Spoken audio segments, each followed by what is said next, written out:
Kui sobiv auto on leitud, siis enne kui autot üldse vaatama minna, saab igaüks teha väikese eeltöö ise ära. Maanteeameti koduleheküljel on võimalik teha autole taustakontroll. Selleks on vaja teada auto kere ja registreerimisnumbrit. Aus automüüja need reeglina ka ostjale avaldab. Sedasi saab esmase pildi auto Eesti ajaloost, läbisõidust graafikuna, liikluskindlustuskahjudest, ülevaatusest ja kindlustuse kehtivusajast. Kere poole pealt tasub autol jälgida, et autol ei oleks kuskil ebanormaalselt suuri uksevahesid, plekivahesid, et kõik liistud jookseksid omavahel ilusti kokku, üks ei oleks kõrgemal, teine madalamal. Tuleks vaadata, et autol küljed ei lainetaks. Seda on kõige parem kontrollida küljelt diagonaalis vaadates. Siis on kohe näha, kas on kuskil mõni kühm, lohk, muhk. Samamoodi tasub jälgida katust. Katus ilma katuseplekki vahetamata on autol kõige raskemini taastatav detail ning seda on reeglina plekseppadel väga raske sirgeks saada. Mootori puhul ei ole tavainimesel eriti palju tänapäevasel autol midagi vaadata. Põhimõtteliselt on vaja teada, kuhu lisada aknapesuvedelik, kus kontrollida mootoriõli.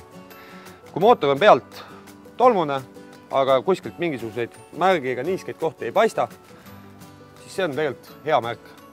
Kui automootor on värskelt pestud, võib see viidata mõnele õlilekkele, mille pärast on automootor ära pestud, kuid see ei pruugi kindlasti nii olla. Kasutatud auto puhul on alati oluline jälgida rehvide korrasolekut.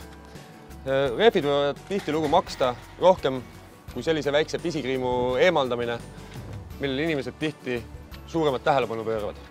Eriti suuremõõduliste rehvide puhul, kus rehvi jooks võib maksta kordades rohkem kui kas või terve auto stange värvimine. Kui rehvidel on üks serv teisest tunduvalt rohkem kulunud, siis viitab see suhteliselt kindlalt erinevatele auto silla probleemidele ja see tähendab seda, et suure tõenäosusega selle auto veermik vajab remonti. Autosalongi poole peal on oluline kõikide nuppude kontroll. Et kas kõik need nupud teevad seda, mida neilt oodata oleks vaja. Alates elektriakendest, aknad on mõistlik alati kõik lasta lõpuni alla ja üles samamoodi. Et kas kõik see osa toimib.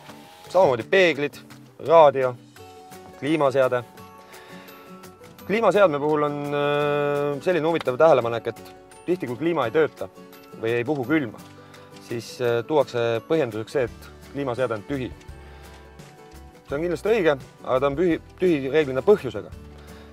Ehk siis on seal katki kliimakadikas, ei tööta kliimapump või on kliimatorud lekivad. Ehk siis sellele probleemile tasuks alati rohkem tähelepanu pöörata. Samamoodi vaadata üle kõik istmesoojendused, roolinupud, kas raadioroolinupud ja pärast proovisõidus ka kas püsikiirushoidja nupud.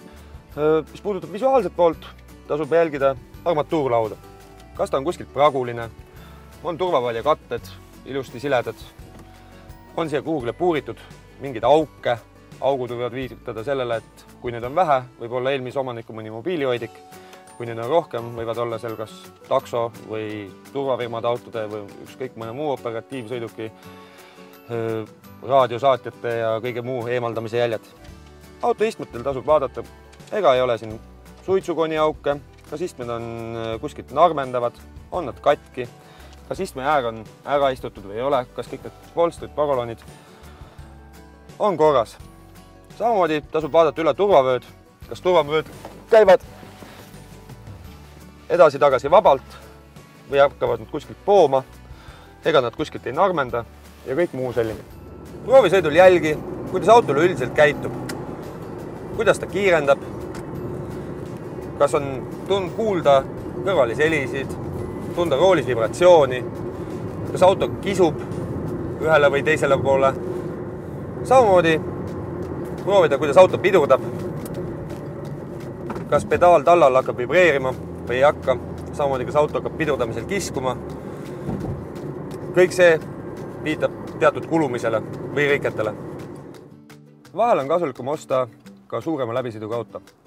Kuna paljudel autodel on hooldusgraafikus märgitud suur hooldus, mille käigus vahetatakse hammasri või mõni muu kulukas detail, siis kasulik on osta auto, millel kõik see on juba tehtud.